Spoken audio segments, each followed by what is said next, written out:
ready to go? Okay.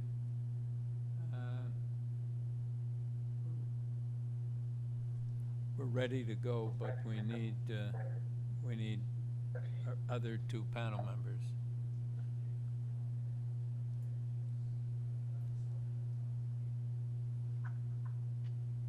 Good afternoon. Welcome to number 8. No idea. Somebody's rolling. Here, we can hear you. So here, would you turn your video on, please? Mr. Chair, the next two items. I think.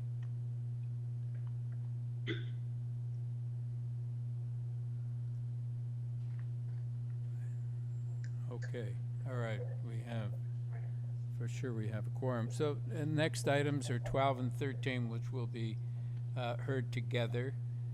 159 and 161 Logan Avenue, and the purpose of the application is to demolish the rear semi-detached garage and to construct a new semi-detached laneway suite which shares access with 161 as shown as parts 2 and 4 in consent applications B0013/21 TEY and B0018/21 TEY.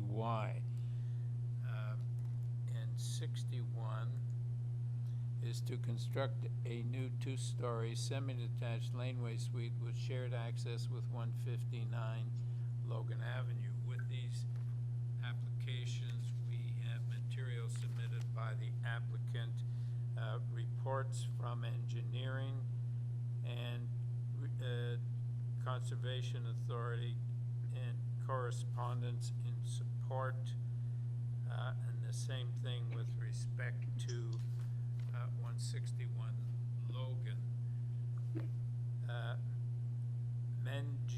Menjdi Zen.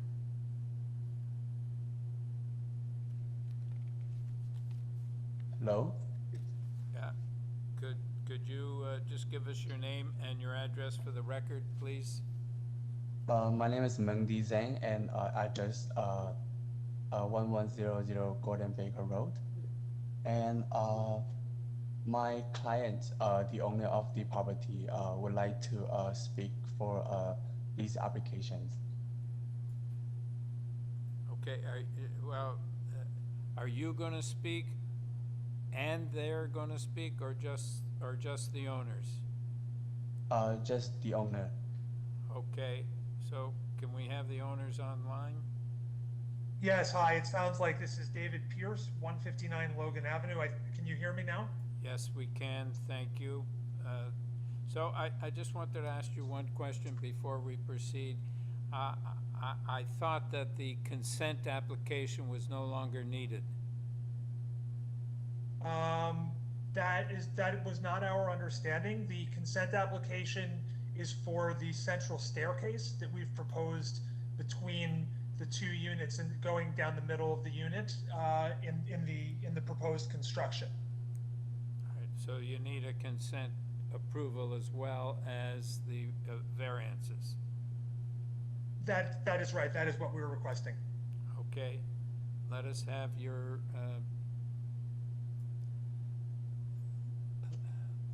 Sure. have your presentation, please. Sure. Thank you, first of all, for hearing our application. So also with me is my wife, Emily Pierce, from the same address, 159 Logan Avenue. I believe she is a separate connection, so she is, but she is available to speak as well. Well, we only want one speaker on behalf of the applicants. Thank you. Okay. So my wife and I control both halves of the semi-detached houses located at 159 and 161 Logan Avenue.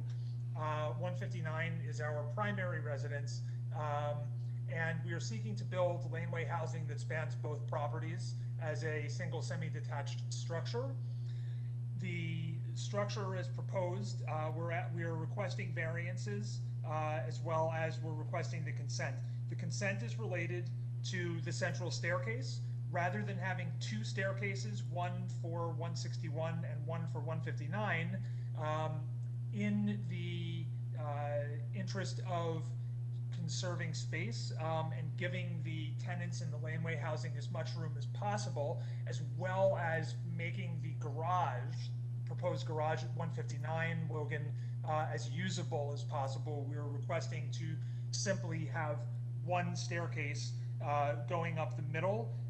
The staircase will be is going to be jointly maintained, and we've had lawyers construct language around that as appropriate for the consent. So that's the consent application, is to just have one staircase instead of two, and thereby save a lot of space. The variances that we're seeking are related to rear yard setback and side yard setback. We worked with community planning. They didn't have any objections to this. What we're doing is so the existing structures that are there right now have a 0.5 meter setback from the property line. The proposal, the bylaw asks for 1.5. Speaking with community planning, we're asking to split the difference, and we're asking for a 1 meter setback. So the new proposed structure would be increasing the width of the laneway by 0.5 meters, and at the same time still allow us to have a 10 meter length of the unit, which is in accordance with the laneway suite bylaws. So the one variance for 161 Logan is for that, to be 1.0 meters back instead of 0.5 from the bylaw. 159 Logan has 3 variances, one of which is that same rear yard. Similar request there to have 1 meter versus 1.5. And then the other request is about the side yard. For the side yard, we're requesting to maintain the existing footprint, which is 0 meter setback from the property line. So the variance that we're asking for is 0 meters versus the 1.5. And then there's another variance related to the center line setback. It's related. It's the same thing. It's because we're asking for a 0 meter setback and preserving the existing footprint of the unit. So those are the requests. And I think maybe just in summary, I think we've worked with community planning. We've received the support. There was one person submitted a letter of support, and then we have a petition which another 6 neighbors signed, all in support of the project. In terms of driving in the laneway, there is a net improvement to the turning radius versus what is on there now, and I think that we feel that these variances that we're requesting are minor and reasonable. And I would further add that the side yard request, this is the size of the 159 lot and the 161 lot are actually the same. And so 159 then gets disadvantaged if it's being pushed in by the side yard setback. And frankly, we think that if we were forced to have the 1.5 setback, the unit would be fairly unlivable. It would be very, very narrow. It wouldn't be good for the tenants, and it wouldn't be good for our cars, and we potentially would be hitting the car bringing it in and out. So again, we feel that the variances requested are minor and reasonable, and hope for your support. All right, thank you. Barbara, I see we don't seem to have an application for consent, at least not a separate application. So I don't know what the language is for the consent application. So the 2 consent applications are delegated and they're not before the committee today. Oh, okay, so we don't have to Committee's deal on with the the consent. We don't have to deal with No. the issue of consent. Okay. No, just the May I ask for a clarification on that? We are under the impression that we didn't receive any notice of delegation, and we were under the impression, according to the application information center, that everything was on the table for today. You didn't receive a notice for the consents? We didn't receive a notice saying that the consents weren't being held today. We thought that everything was being held today. And in fact, the things that we had to put in our front yard say today. Yeah, so if you look at the notice, the minor variance notice is a notice of public hearing. If you look at the consent, it's a notice of application, and today was the deadline to submit comments. Oh, I see, So okay. there is no public hearing technically for the consent application. Oh, okay, I understand. Thank you for clarifying that. And then do we know when we would expect to hear a decision on that? Sometime after today. Okay, I understand. Thank you. All right, thank you, Barbara. Pat, yes, Joanne? If we're in committee, Mr. Chair, I'd be prepared Yes. to move ahead. Yes. So, I, thank you very much to the applicant and their agent for the material that was filed as part of the application. It allowed, clarity with respect to what was being requested, so thank you for that.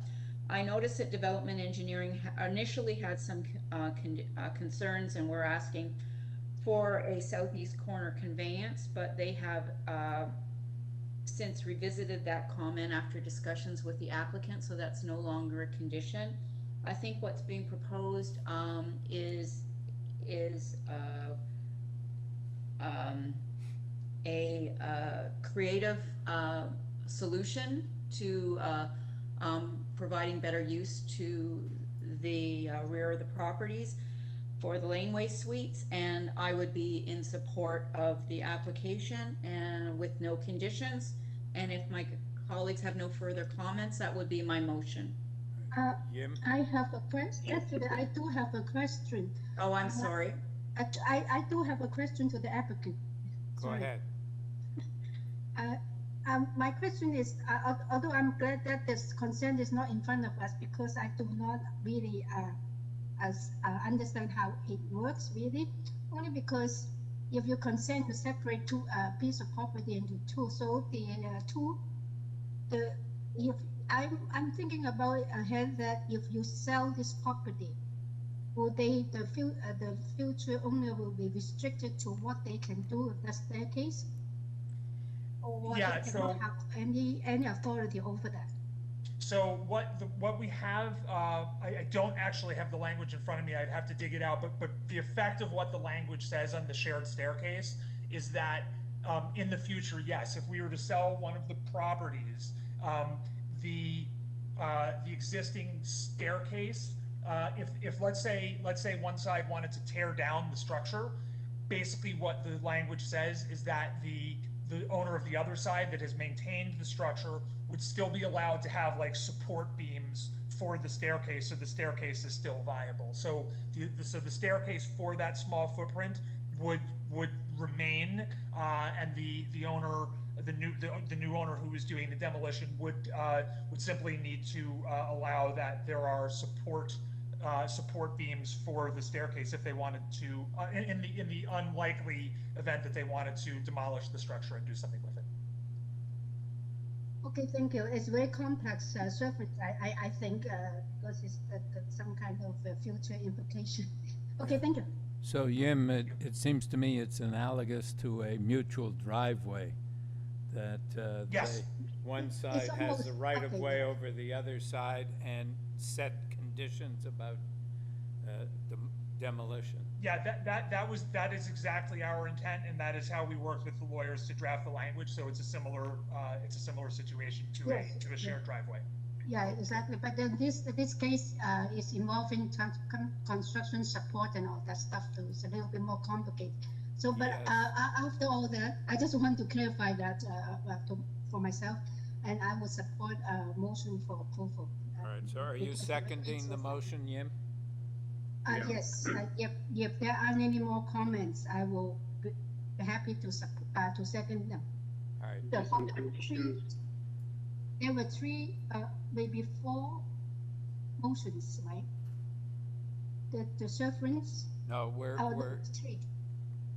so we're just. No, we're dealing The with the severance isn't 2.2 before variance. us, just the variances. Yeah, we're not dealing with the consent.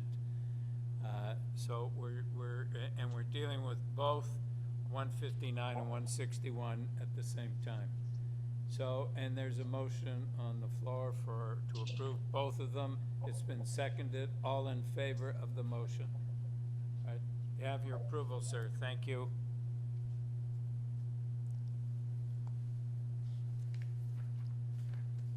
Number 14, 1250 Dupont Street. Purpose of the application to permit a personal service shop within the existing one-story commercial building and to reduce the required parking.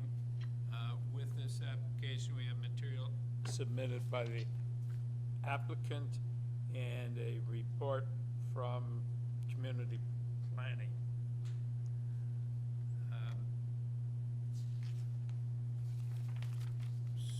So, Mr. Barton. Good afternoon. Good afternoon. Can we have your name and your address for the record? My name is Michael Barton. My company is MB1 Development Consulting Incorporated, 1489 Abbeywood Drive in Oakville, and I am the applicant. Okay, I don't think we need a presentation. Panel, do you have anything to say, Mr. Barton, before we go into committee? I would like to speak briefly just because you do have the report from community planning in front of you, and I think that's the key element here. And I really see my role here is to sort of simplify this application, so I won't take too much time. I think it really is an issue of how the proposed use is being defined. The space is one that will be used as a tattoo shop.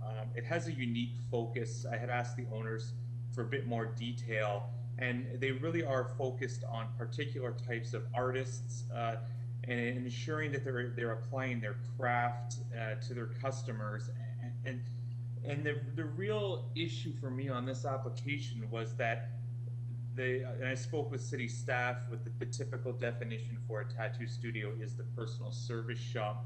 But this really does feel like an artist studio to me, which is a permitted use under the zoning bylaw. And that's the challenge, is that the community planning report is speaking to the larger official plan review and undertaking a review of the uses as part of that process. And for my clients, there's no time guarantee for that to happen. And there's also no guarantee that upon review, a personal service shop will be included in the permitted uses. So it really comes down to that technical analysis. And then in my report that I submitted, I did offer the two definitions of a personal service shop versus an artist studio.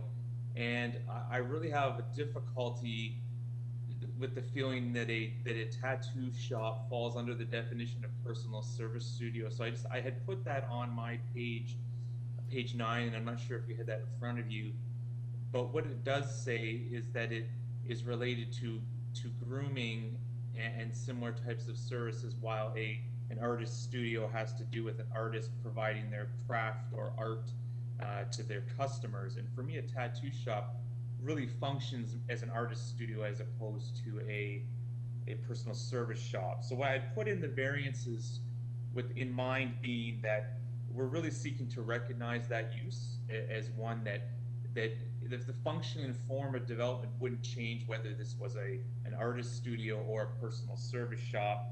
The parking variance is really out of abundance of caution on my part. The unit itself, which is unit 2 of the 2 in the building, doesn't meet the size requirement of 200 meters squared to require parking. Neither does the other unit. So I am treating this as if there was a zoning review that indicated we're looking at the entire building, and that was where the 5 spaces come in. But technically, unit 2 doesn't need the variance.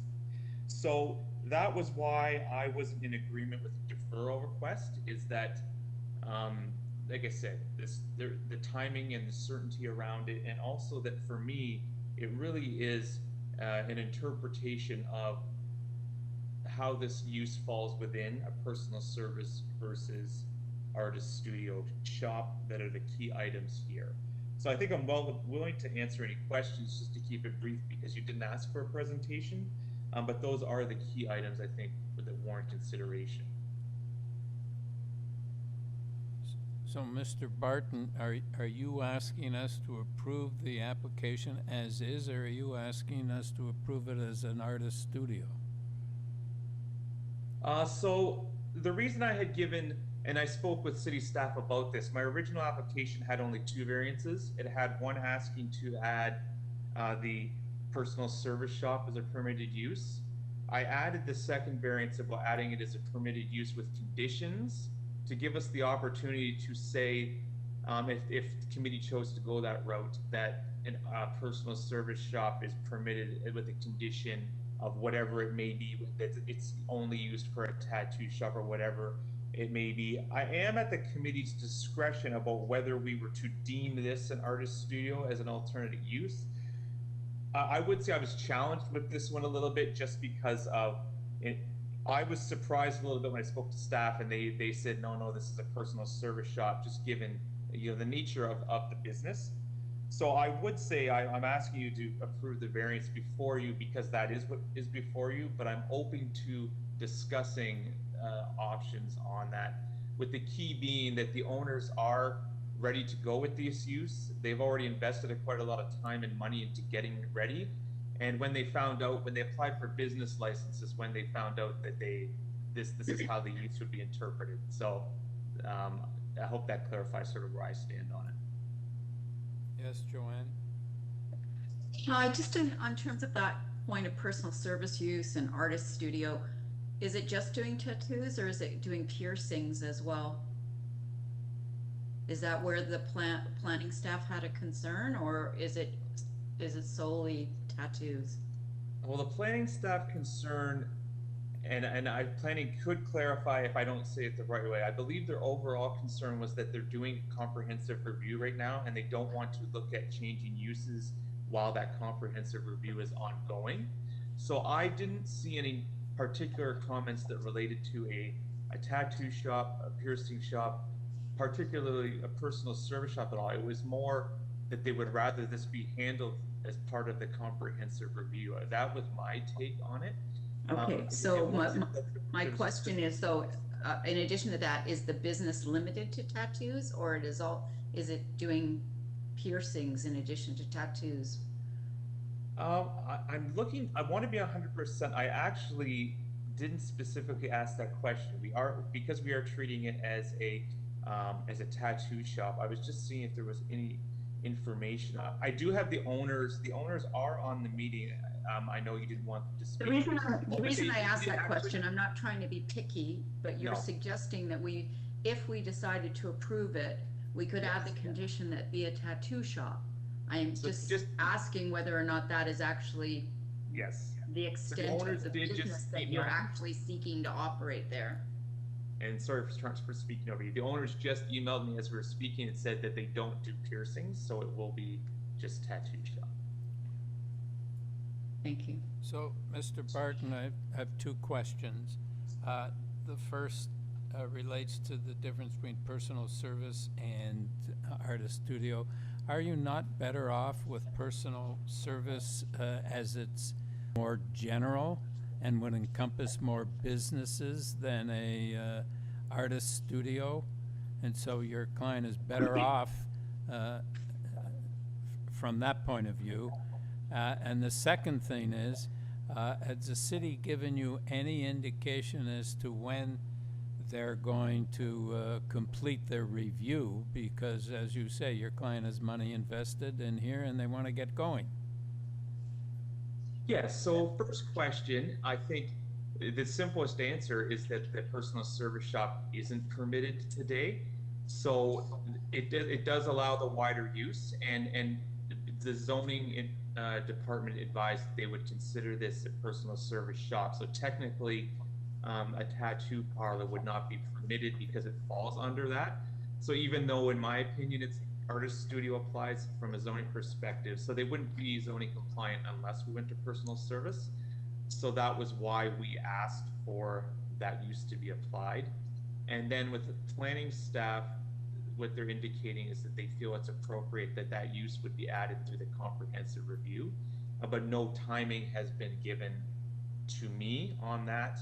And I didn't see a particular time. I just know that it's ongoing, and they've asked that it be deferred to allow that to happen. So when I spoke to my clients about it, is we weren't requested to defer on the basis that we come back to staff and discuss it. We were being asked to defer for an undetermined process, and that was what the concern is around it. And also that it's a process that doesn't fall within my client's control. It would be relying on city staff to take this request and consider whether personal service shops should be added to that list. So there's a lot of uncertainty in timing and process involved with that. Joanna, did you have a question? Just going to make a comment that I had noted in the planning comments that they were directed to report back to council by the fourth quarter of this year. Now, certainly that doesn't mean that an amendment's going to go forward by the fourth quarter, if any amendment would go forward at all, but they would be expecting to get some further direction from council when they present that report in the fourth quarter of 2021. So members, looking at the definition, an artist studio is a completely different definition. So you can't just change it to an artist studio, because that's defined as means, premises used for creating art or craft. So if the applicant wanted that, they would have had to have listed that as part of their application. But a personal service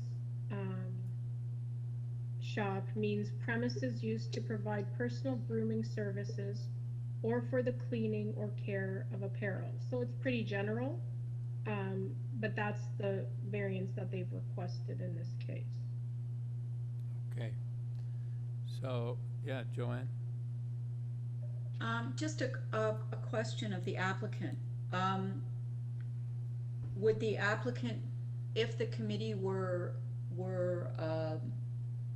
inclined to provide the ability to have a tattoo shop, would you be open to a limited duration for that use to allow the other process before the city and the city's concerns about the ultimate whether or not this land would be removed from the employment light industrial zone to continue? I think I'd need to understand an idea of the timing on that. It would probably be worth consideration, and I could maybe get some feedback. I think definitely open to conditions on it, that it be restricted to a tattoo shop, and then just a comment on my not requesting an artist studio use. The main reason for that was my dialogue with zoning. It was pretty clear that this would be considered a personal service shop. So I took the approach to, as an alternative to asking for artist studio, to bring in this use within the guise of a personal service shop. So that was the approach. And then allowing conditional items to be placed on it, so that there was the committee had some form of comfort around the use that was going to take place there. So I guess timing wise, I'm sure I could say that I'm sure the owners would rather there not be timing on it, but it might be something that they would be open to discussing. I don't know if you have any idea in mind on that in terms of timing. Yes, here. Yeah, I'm just looking at the report from planning, and I've always deferred to colleagues at the city to guide us, or guide me certainly. And when I look at the recommendations, there are two recommendations, of course. One is a deferral, and the other is a refusal. From the client's perspective, I'm not quite sure why what was the logic behind the client's I suppose the owners of the property or the owners of the business going into an area that they did not really research perhaps adequately to figure out, is a tattoo parlor allowed? So we get the property, we're now stuck with it, and we want to get our business going. but it's not allowed. So even if they open up the business for a short while and then suddenly the decision comes down, it's not allowed, it becomes an onerous task for them to back out. And I don't even know if that's within our purview to be able to do that. I'm more inclined to looking at the two recommendations and considering which one would be less onerous in the sense that rather than refusing it, you defer the application, and hopefully that the as soon as the considerations have been taken into account with potential changes to land use, that hopefully it works in the favor of the client. Well, I would say here, I think that when the owner researched the property, that it was so black and white that a tattoo shop is not permitted. It wasn't necessarily permitted, but it's subject to bringing an application to the Committee of Adjustments. And it seems that tattoo shops are not prohibited, etc. And I think that the applicant had a very good chance of getting approved for a personal service shop or a tattoo parlor, except that the city is doing this study. And we've run into this problem with respect to heritage, for example, where they say, don't approve this because we want to look at it, but they never gave us a timeline.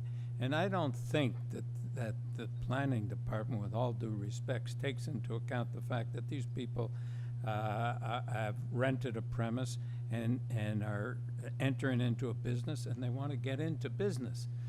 They can't just sit around and wait for the city to make up their mind what they're going to do with this property. So I would suggest that we might consider at the very most attaching a condition that it's we approve it subject to satisfying the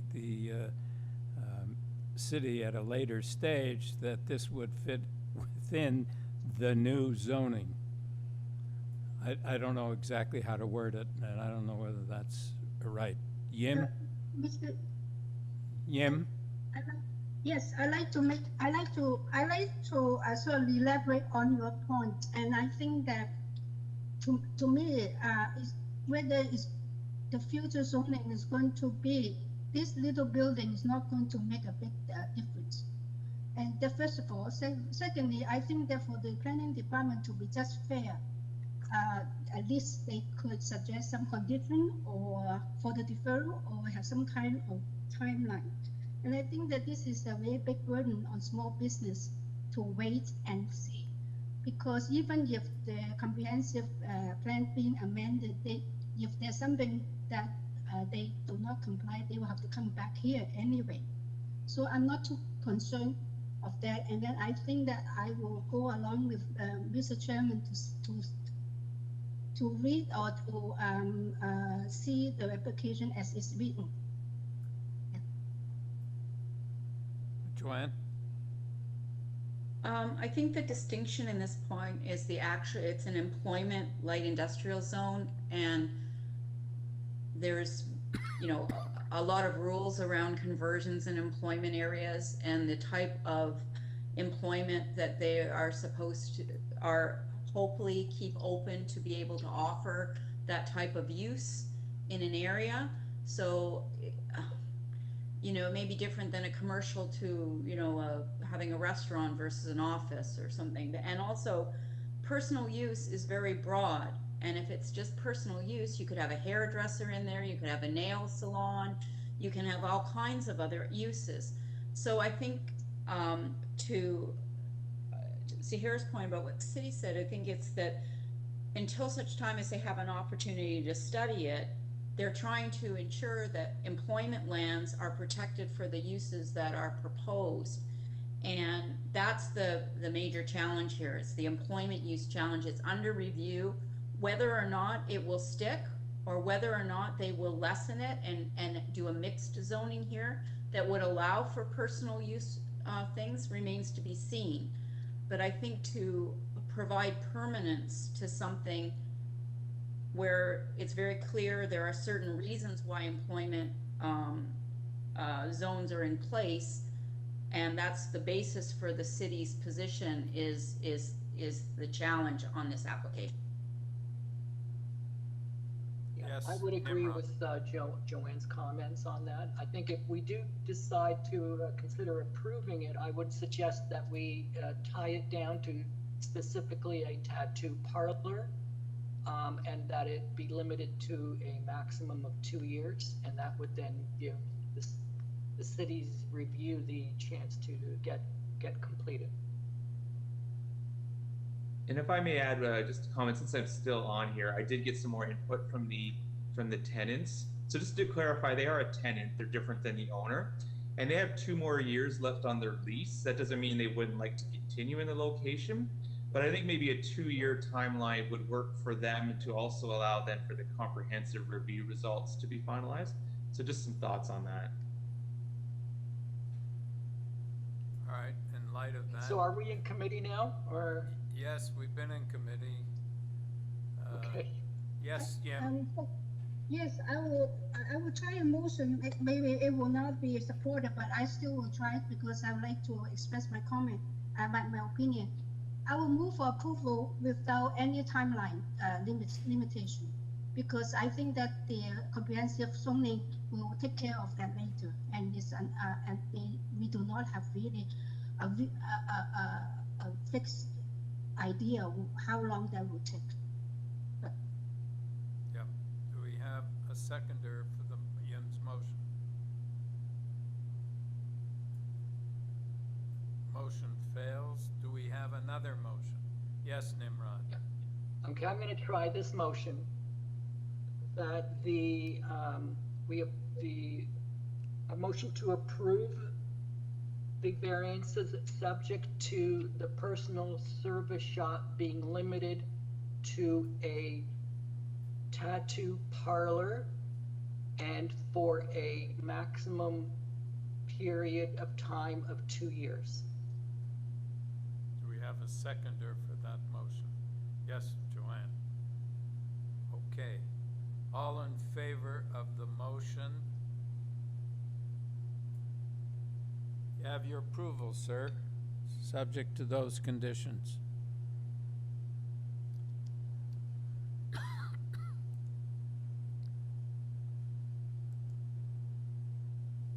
Next item is number 15, 366 Russell Hill Road. And the purpose of the application is to construct a 3-story detached dwelling with a rear second-story balcony, a rear third-story balcony, and a rear pool house. With this application, we have material filed by the applicant. We have correspondence from Transportation, a staff report from Transportation, and opposition from 1 and 2 Colson and 364 Russell Hill Road.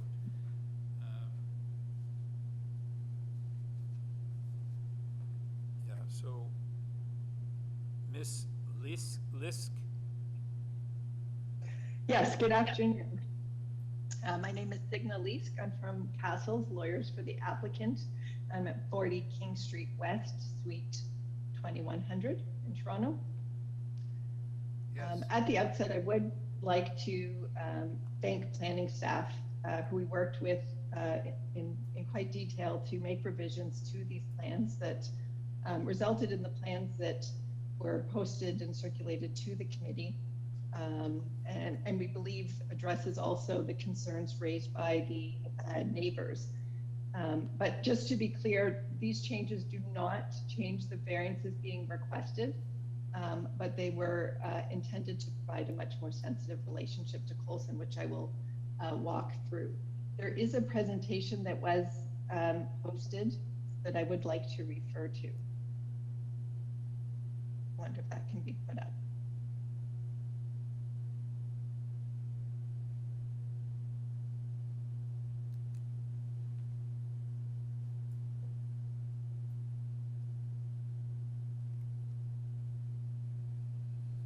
It's in the additional materials. Oh, yeah.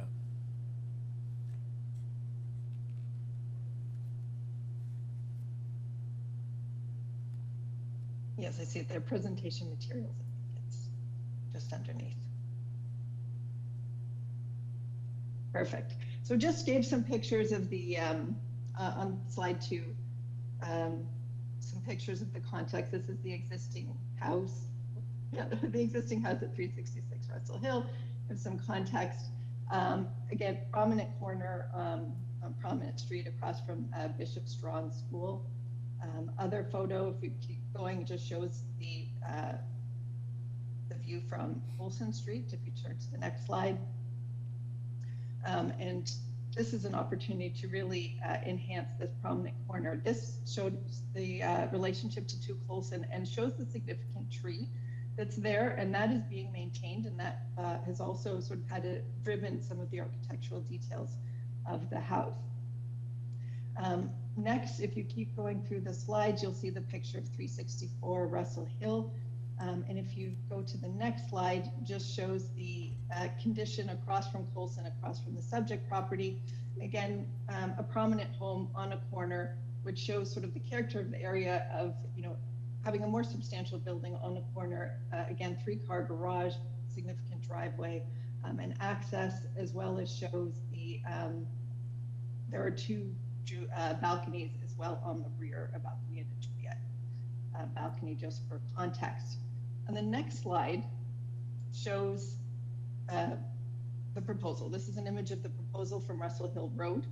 You'll see in shape, it's a modernist building, but in shape very traditional and in keeping with the surrounding houses, with extensive landscaping at the front.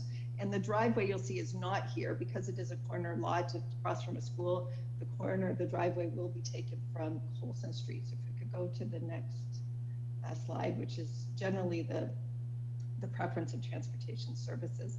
Now this is the view on Colson, and what's important here is there's a main house and there is a pool house, and is connected by the garage door, and there is an underground, there are underground levels. Parking does go into the underground. So because the pool house and the main house are physically connected, it's considered one building, and that's what's driving a lot of these variances. But when you actually view how it's perceived from the street, because most of that's tucked down underground, how it's viewed from the street is actually 2 massing. It's the main house, garage, and the pool house. The garage door is 7 feet, basically. It's the lowest a garage door can be, and it's been open for landscaping at the top to really keep that open area and feel and greenery feel, so that it doesn't provide this sort of vision of a wall. And you can see the existing tree being maintained just to the west of the pool house.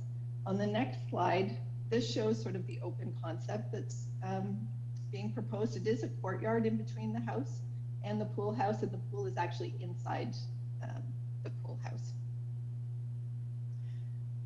If I could take you then very quickly to, it would be slide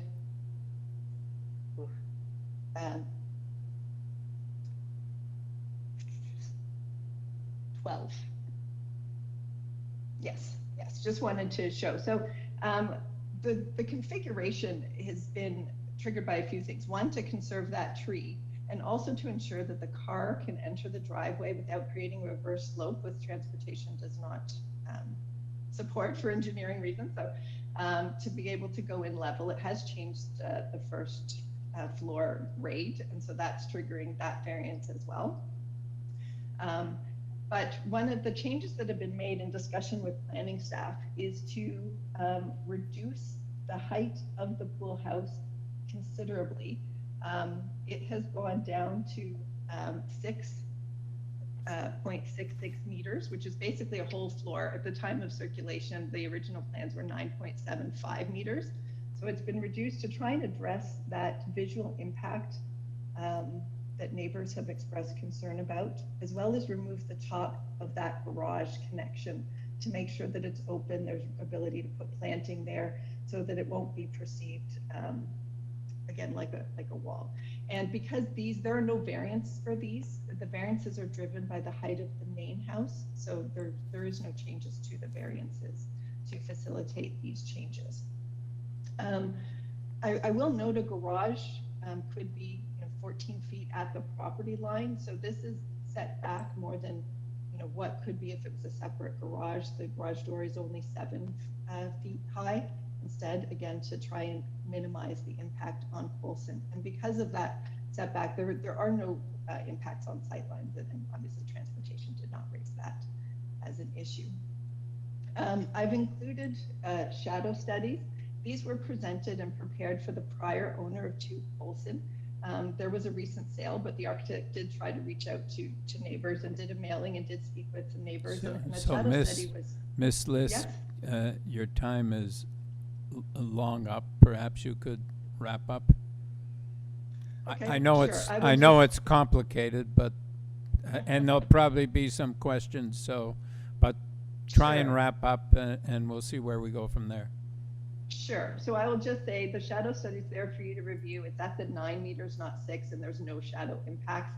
I've also included some samples in there for you to see of corner lots, just to get a sense of what's in keeping with the character of the area. And in my opinion and submission to you, it meets the 4 tests of the Planning Act, and I'm happy to answer any questions. Yes, Yim. Yes, I just unmute myself. Okay, I'd like the applicant to clarify variance number 14, because I'm not mistaken, the planning department has asked to reduce it to 6 meters, and he mentioned that it's a front yard driveway. Do you have another driveway? The front yard, is it like a walkway or? I'm not sure what you're referring to, because we had resolved all issues with planning and there is no front. No, this variance number 14. Read it then. Yeah, I'm trying to pull it up.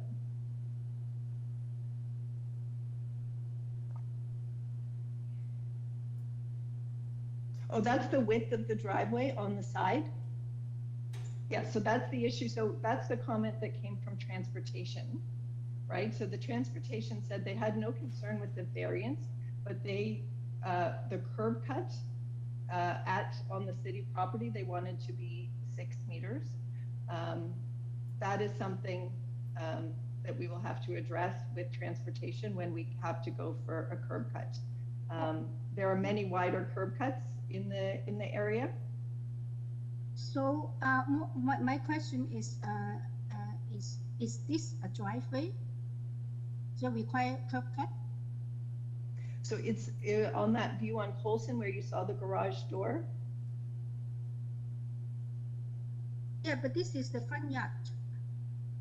No, this applies when you're not in the front yard. Sorry, the front is on Russell Hill. Yeah, it has the. That's my confusion. Are they asking to reduce that paved area to 6 meters, or are they talking about the side? That's why I'm asking, because I don't understand why it says at the So front. they need the variance on the subject property, but what Transportation Services is saying that on the municipal boulevard, it has to be narrowed to 6 meters. So the variance is still there. It's just city property has to be narrowed to 6.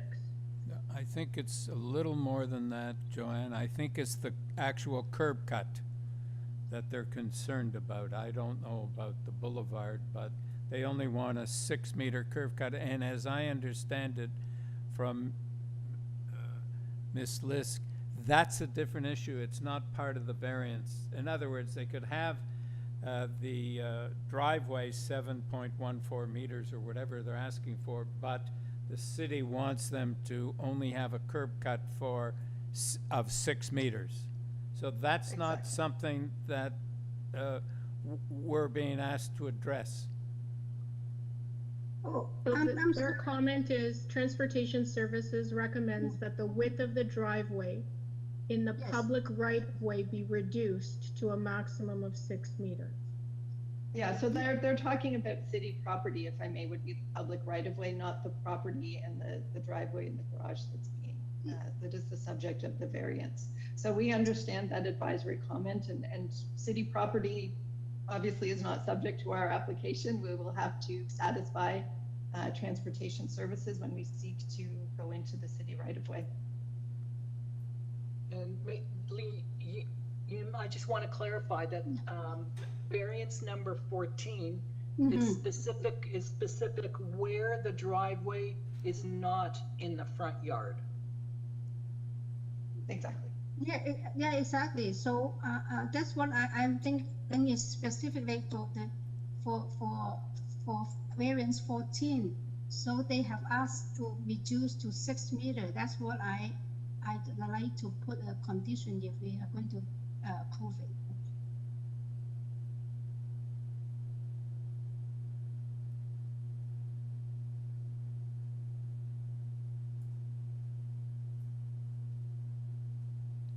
So, Ms. Lisk, is it correct that you could have 7.14 meters on the private property, but then have to deal with the city with respect to their boulevard property and the curb cut, which they want to reduce to 6 meters, and they're two different issues?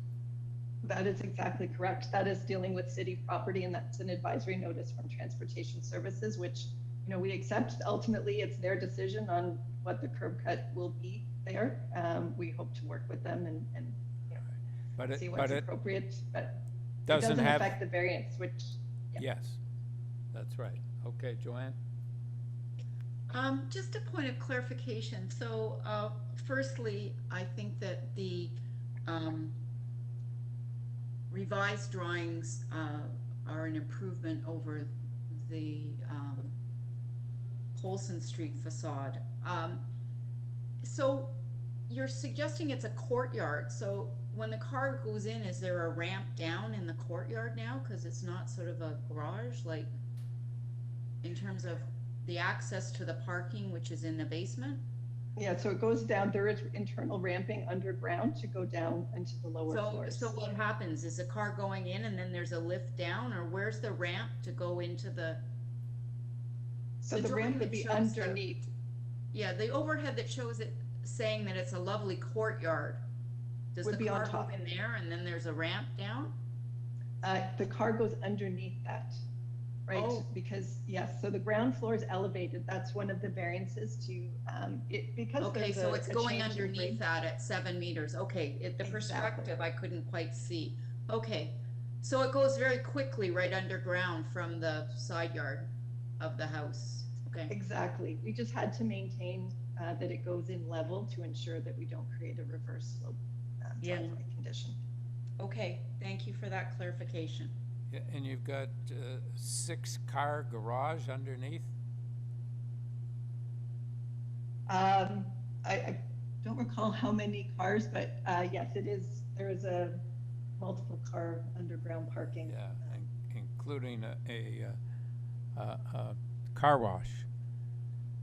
Yes. So is that car wash going to be open to the public? Can I bring my car there to get washed? I wish, but no. Okay. All right. Any further questions, panel? Any comments? Do we have a motion? Yim? Oh, yes, I do think that the proposal fit the neighborhood and then with large lot and large houses.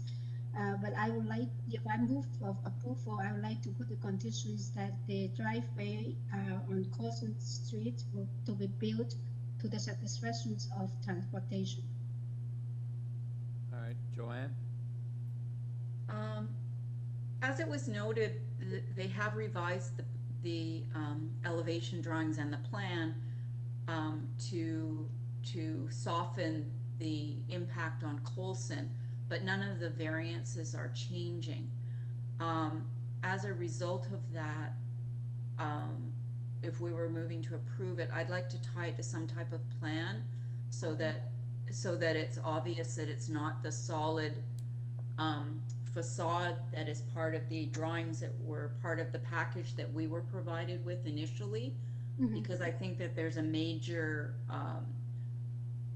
impact difference between what was proposed and what they are now proceeding with. But as it has no impact on the variances being requested, I'd like to ensure that there's that the revised drawings reflect what is actually built, because the variances aren't going to change. I agree. Do you know what drawings? This is the elevations or plans? Or so we just there's a ground maybe floor plan and there's a ground floor Barb, plan. could you tell us which plan? There's a ground floor plan and 3 elevations. They're dated July 27th. Okay, we should tie the approval to those 4 drawings. Yeah. Okay, do we have a seconder for Yim's motion? Yes, Joanne. All right, all in favor of the motion? Joanne, are you in favor of the motion you seconded? All right, thank you. You have your approval. Number 16, 200 Russell Hill Road. Purpose of this application is to alter the redevelopment plan approved under site-specific bylaw 1184-2010 by converting the 20-unit 6-story detached dwelling to a 21-unit 6-story detached dwelling. With this application, we have material submitted by the applicant. We have correspondence from Urban Forestry and a report from Conservation Authority. Ms. Jennings? Good afternoon. Can you hear me? Yes, we can. Thank you. My name is Christy Jennings from Kagan Shastri LLP, the lawyers for the applicant, and I am located at 188 Avenue Road in Toronto. Thank you for giving me the opportunity to speak to the application today. I did file written submissions dated July 21st, 2021, setting out my client's position, so I will try to be brief in these oral submissions. Our client is the owner of the subject lands, which are known municipally as 200 Russell Hill Road.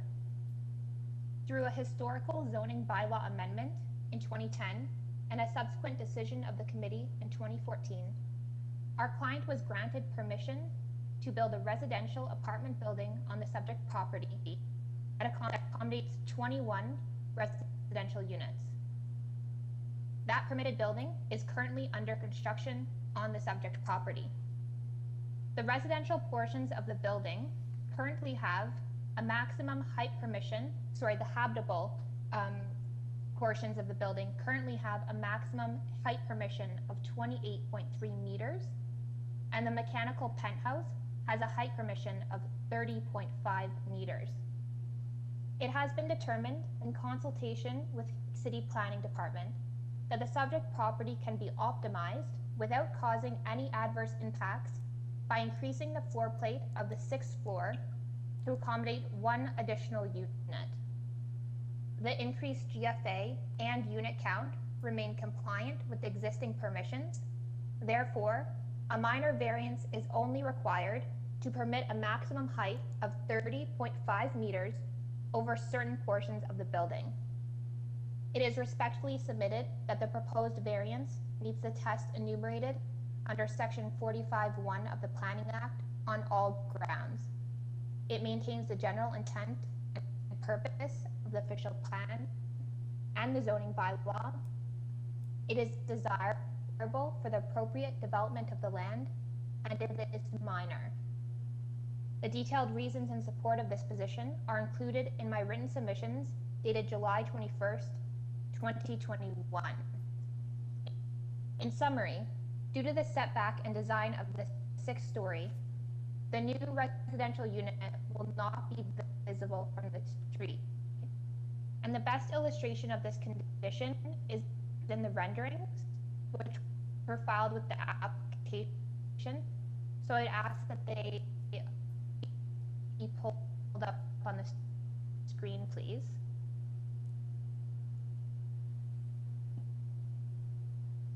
You can see from the renderings that the new residential portion is sufficiently set back and screened. The character of the building and the experience impacted. It's just that pop-up above the black portion permitted through the variance. The building remains of a height, scale, and mass that is respectful of and does not disrupt the neighborhood's existing character. Allowing this minor variance will allow for additional high-quality housing while maintaining a desirable and continuous residential frontage along the street. It will also provide a positive contribution to the city's low-density housing options, particularly in a sought-after and transit-connected neighborhood. I understand there is one individual registered to make a deputation in opposition. If any concerns are raised by the speaker which have not been adequately addressed by these submissions, then I would kindly ask for an opportunity to briefly respond to them. And the final matter I want to address is the language of the proposed variance. The intent of the variance is for a 30.5 meter height maximum to be inclusive of both the habitable space, which is the new space being proposed through this application, as well as a mechanical penthouse, which already has a 30.5 meter height permission. This intention was made clear in the examiner's notice dated January 13th, 2021, which stated, as shown on the screen right now, the words highlighted were included in the examiner's notice. However, the words in the brackets were not included in the notice of hearing that was sent out. Our office didn't have a hand in preparing that notice, but the city planner noted this change in language and brought it to our attention. City planning wants to ensure that the variance language does not allow the mechanical penthouse to increase past the 30.5 meter height maximum. And we agree with the city's planner and have no issue with the committee revising the variance to add back in those highlighted bracketed words. And this would be our preferred approach to address the city planning's concern. However, we are also agreeable to a condition stipulating that the maximum height permission is inclusive of the mechanical penthouse. Subject to any questions, those are my submissions. All right. Thank you. Panel, any questions? Okay. Ms. Epstein or Mr. Steinman?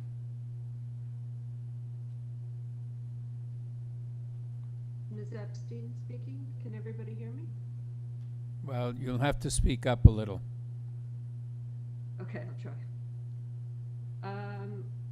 I don't have opposition. Can we have your name and address, please? Sure. It's Beverly Epstein, 109 Lonsdale Road, Toronto. All right. Can we have your comments, please? My first comment is that I have been at the site recently, and I disagree a bit with the fact that the additional unit cannot be seen from the road. It can.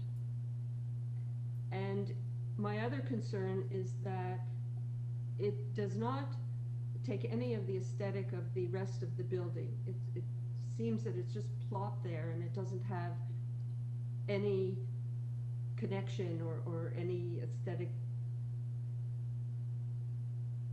I lost the word. It's not of the same style as the rest of the building. And if it can be seen from the street, it just looks like somebody stuck an apartment on top of it. Do you have any other comments? No, I think that the rest of my comments have been addressed previously. Okay, thank you. Panel, any questions? All right, can we go back to Ms. Jennings?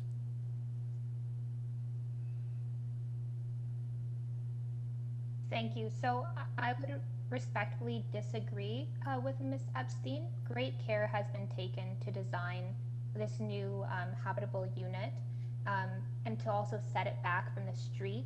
so that it doesn't change the streetscape experience. You can see from those renderings that the coloring matches the building, but it's set back and designed in a way that it's shielded from being visible from the street. And if I could have the renderings back up, thank you. So this is the view from the street, and as you can see a bit of the top of the pop-up building, but it's highly shielded by the design of the building. So great care has been taken by our clients to ensure that the character and the streetscape experience has not been impacted by this additional unit. So it'd be my respectful submission that there are no adverse impacts at all, and certainly no unacceptable adverse impacts from this addition, and it's providing one additional unit in a highly sought after area. Subject to any questions, those are my submissions. All right, thank you. Panel, any questions? Do you have any comments, or do we have a motion? Yes, here. Mr. Chair, I'd like to move a motion to accept, to approve the application as is. Do we have a seconder? Joanne? All right, all in favor? Do you have a comment? Yim? Sorry, are we going to, as suggested, to put a clause in that the permitted height is including the penthouse? Well, I thought we were approving the variance as it is in our material. It's already in, yeah, okay. Yes. But then she suggested that we actually put that as like. I didn't understand her suggestion. It's there, so I thought that took care of what she was concerned about. Yeah, that's what I thought too, but then, okay. So you're in favor of the motion, Yim? Okay, it's unanimous. Thank you, you have your approval. Number 17, 467 Sackville Street. The purpose of this application is to alter the existing two-story townhouse by constructing a rear third-story dormer. With this application, we have material submitted by the applicant and 3 form letters in support. Susanna Krykorka. Yes, I'm here. Can you hear me? You'll have to speak up or speak into the mic. Okay. We can't hear you. Yep, as close as I can now. Can you hear me? Yes, now we can hear you. Can we have your name and your address for the record, please? Sure. My name is Susanna Krykorka. My address is 7 Triller Avenue in Toronto. Okay. I don't think we need a presentation from you. Do you have any comments to make No, before we go into committee? No, I don't have any comments at this time. Okay. Thank you. Panel, do you have any questions? No questions? Any comments, or do we have a motion? Yes, I'm Joanne? prepared to make a motion. I've reviewed the materials. I think what's being proposed is a minor addition, third floor dormer, which sits into the roof line quite well. I don't think it's out of character with the neighborhood, and I'd be prepared to move a motion to approve the application with no conditions, provided none of my colleagues have any further comments. All right. Do we have a second? Okay, so that's my motion. Yep. Do we have a seconder? Yes, here. All in favor? Have your approval. Thank you. Number 18, 196 Westlake Avenue. Purpose of the application is to alter the existing 1.5-story detached dwelling by constructing a full second-story addition, a rear 2-story addition, a rear ground floor deck, and a front porch. With this application, we have material submitted by the applicant. We have correspondence from Planning and Transportation Services. Mr. Perez? Hello, good afternoon, Chairman, committee members. My name is Eddie Perez. I'm here on behalf of the owners and with the designers. Yes. Yeah, we're proposing, like you said, and we have 6 variances. In my estimation, they're all minor and they meet the 4 tests. Okay, so, If you want me to go no, over each item, I can if you like. I don't think so. Okay, thank you. Those are your comments. Panel, do you have Yes. any questions? No questions? Okay. Do we have comments? We're going to committee. Do we have comments or do we have a motion? Nimrod? I just have a question about the transportation services email comment and whether the condition they put in their email, is that something that we formally accept for conditions? What is the comment? I thought it was I wrote down a condition, so I'm not sure. Well, it was an email, so does that serve then as their formal comments with conditions? Yes. Okay, thank you. So I think the application is appropriate. The variances are minor in nature, and I would move approval of the variances subject to transportation services conditions. Yim, you second the motion? All right. Yes. All in favor? You have your approval. Thank you. Number 19, 1161 Dundas Street West.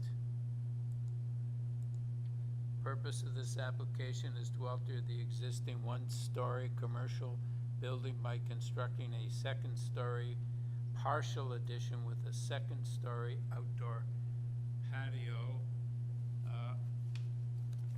With this application, we have material submitted by the applicant and correspondence in opposition from 1165 Dundas Street. Mr. Lee, Edward Lee? I am here. Yes, I am here. Hello. Yes. Edward Lee, 6 Argyle Street, Toronto. Thank you. I think you better give us a brief presentation because there's a Mr. Lee in opposition. Yes. I just wanted to start by highlighting that this file was pre-circulated and that there were no concerns from community planning. Just wanted to quickly go through the 3 minor variances we are seeking. Minor variance 1, the laneway setback.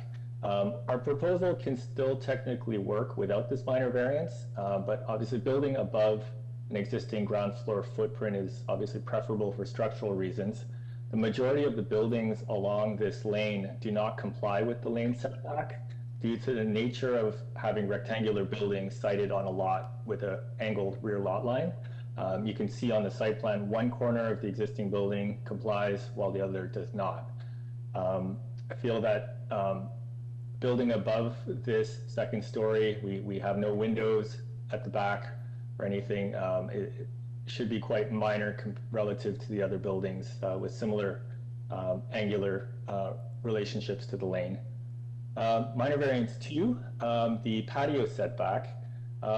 While the setback that we're asking for permission for seems a lot closer than the 40-meter requirement, it's mainly the siting of the patio that I feel mitigates concerns about this minor variance. This is a front-facing patio onto Dundas Street, and no part of the patio will face the rear lot line nor be visible from any of the residential zone neighbors south of the lane. The patio is flanked by 3-story brick buildings on either side. So the patio is completely enclosed, and the 12-meter deep second-story addition essentially is completely blocking the patio, separating the patio from the rear. And minor variance 3, the change in commercial FSI, slightly misleading since the zoning examiner had us include a portion of the basement area that is currently being used as prep space for the restaurant. The actual addition itself increases the commercial FSI by 0.53. Obviously, from a building mass perspective, we're permitted to go 2.5 times lot coverage for the building. So I feel that this increase is minor and relative to the built form of the neighbors. Just wanted to close by just pointing out that this is a commendable example by a landlord going above and beyond to help their restaurant tenant in these difficult times.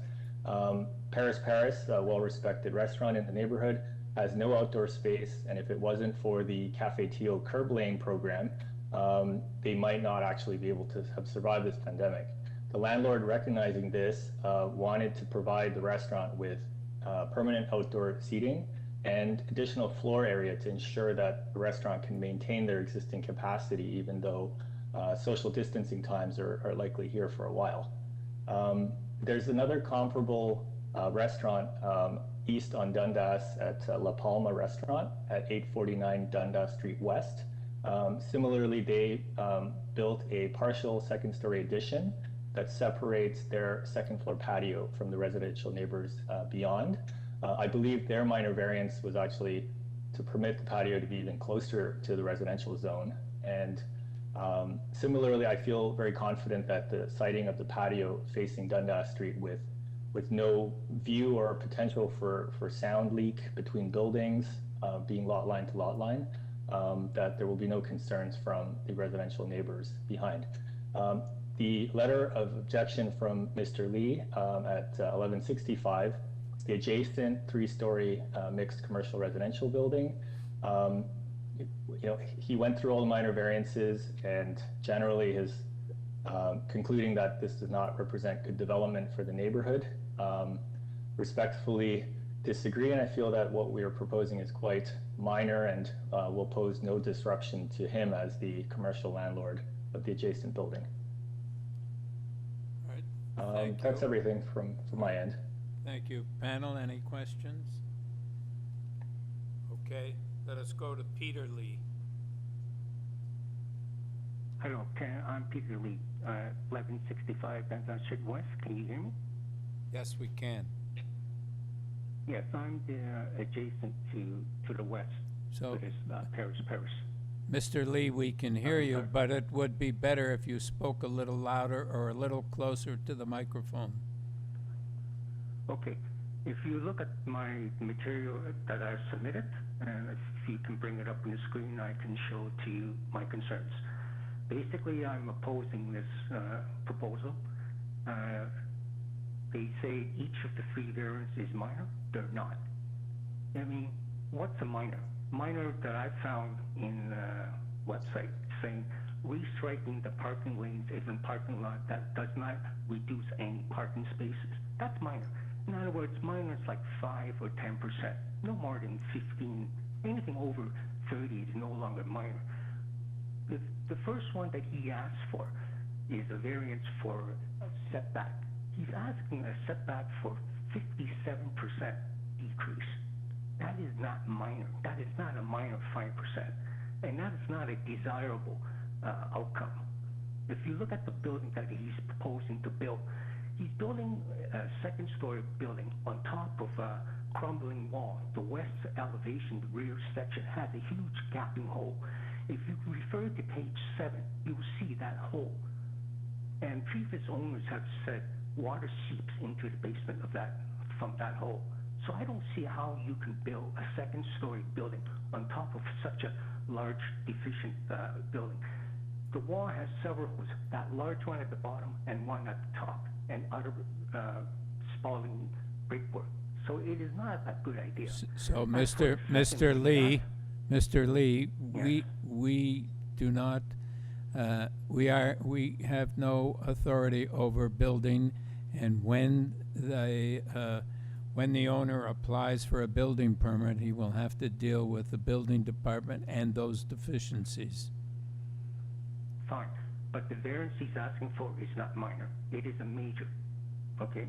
Anything that's like over 50% is not a minor variance. So that's number one. Number two variance is the same thing. He is asking a variance here in the percentage-wise of close to 65% reduction. I don't see how that can be defined as a minor variance. As for the noise that he alluded to, the patio and the restaurant will generate a lot of noise that will impact the neighbor to the residential neighbor to the rear. He mentioned the two walls on his side, those brick walls will only serve to reflect and amplify noise and will center for large distances. Because it's on the second floor, noise will travel further because there's nothing blocking it. So as for the third variance, he's asking for basically doubling the increase in commercial space from 1.0 to 1.9. He's doubling the space, but he's asking for 3 times the patron level. I mean, 70 currently, 50 for the patio, 50 for the indoor restaurant that's on the second floor, for a total of 170. That's 3 times the current patron. So it's like packing them in. You know, that is not a desirable. In fact, if you look at the operator that he thinks Paris is well regarded, look at the garbage that they have mismanaged. If you go to page... Sir, we can't, that's another issue we don't deal with. That has to be dealt by another department of the city, not by the Committee of Adjustments. But I'm just framing it to give you an over idea of what he's asking a proposal. His proposal, he has said that this is good for the neighborhood. It is not. If you look at the report and look at the garbage output over the years, from opening in February of 2018 to just a month ago, his garbage has been mismanaged and mishandled, and it has a very negative impact onto the neighborhood. Just look at the photos that I've taken. Photos don't lie. And I've shown that he is an irresponsible operator. Paris Management is an irresponsible operator. They will not manage it properly. And the owner, that gaping hole took decades to form. And he never bothered to... Mr. Lee, I don't want to have to cut you off, but I'm telling you that's not an issue that we are authorized to deal with. So please stop talking about this particular issue. Okay, fine. In each case, these are not minor variances, okay? They're all major. The third one, like I said, commercial floor space, he's asking for doubling. That's not minor. As for the patio, he's asking for 65% reduction in requirements. And in the first variance, he's asking over 56% in reduction. These are not minor requests. These are major requests. And they do have major impacts negatively onto the neighborhood and to adjacent property owners.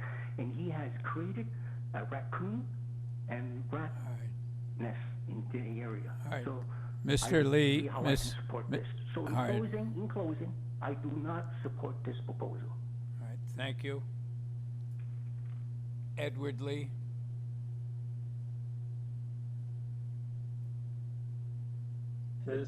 Hello? Yes. I will just speak to the minor variances. The neighbor obviously focusing on the percentage relative to what zoning requires, I believe is misleading, and in my introductory comments made clear my arguments as to what we've done, I guess, with the siting of the patio to mitigate chances of disruption from the neighbors behind. I don't believe we have any objection from the residential neighbors. If anything, I believe we'll block out streetcar sounds from Dundas to the back neighbors, this being the only one-story building in this stretch of Dundas. And you know, obviously from an operation standpoint, it's going to be the same operator moving upstairs. Obviously, I'll inform the landlord that she needs to do a better job, obviously communicating with the neighbor about some of these garbage and gaping hole conditions. The building permit process will review the feasibility of building on top of this building, and obviously we've done some due diligence structurally, and the building is structurally sound, and we'll obviously make sure that we repair any deficiencies with the existing building to appease Mr. Lee. And the building department. Yes, and of course the building department. Yeah. Okay, thank you. Panel, do you have any questions? All right, any comments? Yes, Nimrod. Yeah, my question is for the abutting uses. There are 2 stories and 3-story buildings. What are on the second and third floors? Are those residential uses adjacent to the Paris building? I can't speak to Peter Lee's building. I'm assuming it's residential, but I know for a fact that there are several businesses on Dundas that have either legally or non-legally converted second floor uses to small, personal businesses, etc. I mean, this is a double brick masonry building. As you can see from the Google Street View, those two walls are about as thick as it gets from a construction standpoint today. If that was siding on stud walls on the adjacent sides, I would also have concerns about sound emanating through. Obviously, anybody who chooses to live on a mixed commercial residential street is familiar with noise that comes from a main street. Thank you. Yeah. All right, any further questions? Have any comments? We have a motion. So just one comment. I'm wondering if this was to be considered for approval, if we can add a condition to tie it to the site plan, because the site plan clearly shows where the outdoor patio is located and how far distant away it is from the residential area. Yeah. Yim? Yes, I agree. Go ahead. I have another thing I want to put forward to the point with respect to neighboring uses and whether or not there's residential in those areas. If we were to consider approving this, I would propose to include a condition that there be no music on the patio and that it be limited hours, maybe till 11 o'clock at night or something like that, from an impact perspective, because of neighboring immediate adjacent neighborhood residential uses in the buildings on both sides. So planning doesn't seem to have said anything about the patio use, has it? No. Because usually they would say something about it. So. But I do understand the concern, because if you do have residential uses directly adjacent and if it goes past a certain hour, that can really affect the livability of people next door. Yeah, the only thing I'm concerned about is imposing conditions that are unrealistic, and is there I mean, we usually get the conditions from planning. Is there some, perhaps I could ask Mr. Lee. Mr. Lee, does the restaurant owner have to get some permission to have an outdoor patio? And if so, would they impose conditions with respect to time and noise, etc.? No, usually it's dictated by the building permits, which in turn is dictated by any conditions that planning would recommend be tied to the application. During pre-circulation, we did discuss the file, and there was no mention about concerns. Obviously, the people upstairs from Subway could, the Subway could turn into a restaurant, and they could be on top of a restaurant that's operating, without restrictions. So, unfortunately, I think it's part of the nature of living on a mixed commercial residential street.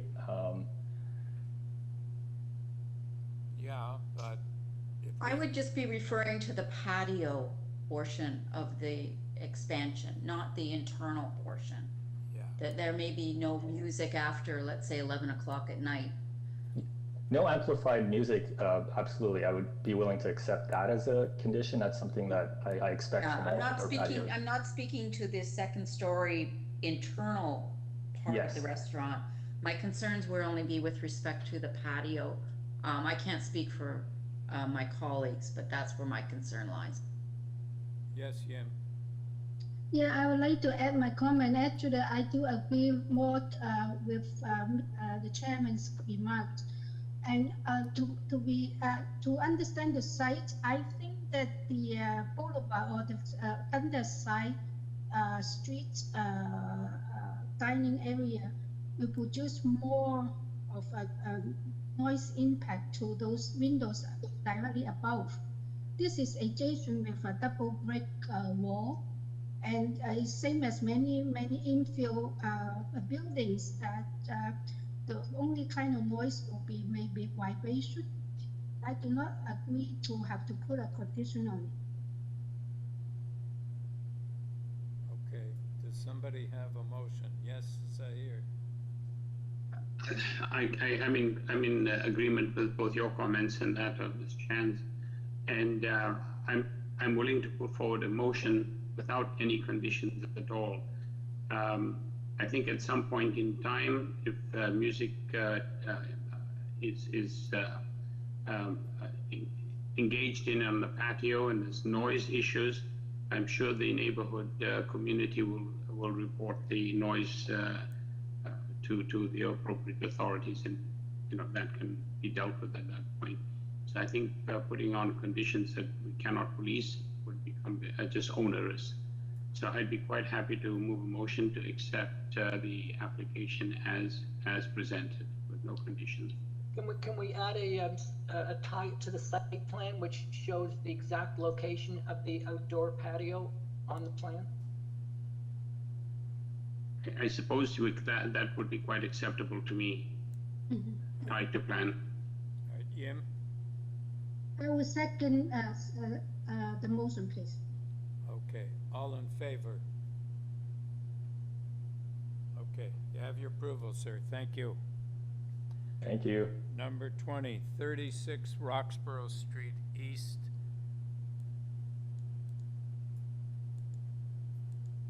Purpose of this application is to alter the existing three-story detached dwelling by constructing a rear, east side, and west side three-story addition. With this application, we have material submitted by the applicant and correspondence from Heritage Preservation.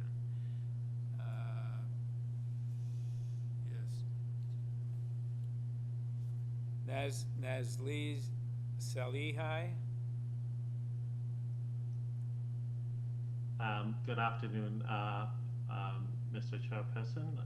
I am Judah Malalu, one of the project architects on this project, and with myself is Nazli Salehi as well.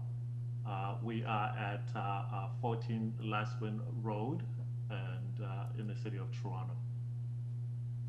All right. I will be speaking to the application.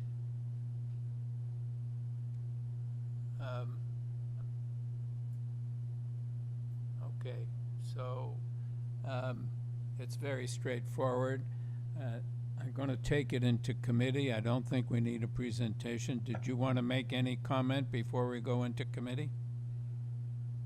Only that, yes, Mr. Chairperson, just briefly.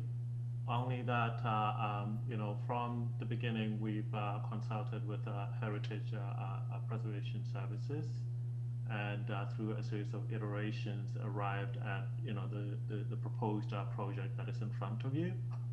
We have also prepared and distributed a neighborhood consultation package, as well as spoken to the immediate neighbors to the east and west. And both of them are in agreement and supportive. Okay, thank you. Panel, do you have any questions? Yes, Yim? Just one quick one. Are you still subject to heritage review? Yes, ma'am. Yeah. Yes, we continue to work with Heritage Services. Okay, thank you. So I'd like to move a motion to approve the variances. I believe they are minor. The addition is very small, 27 square meters and increase in floor space. So I'll move approval with conditions from Urban Forestry number 2. I'll second that. All right, all in favor? All right, you have your approval, sir. Thank you. It's now 2:31. We're going to adjourn for lunch and come back in an hour for... Yes, so anyone watching on the YouTube stream, the current one will finish and we'll start a new one when we return at 3:30. Yes. Okay,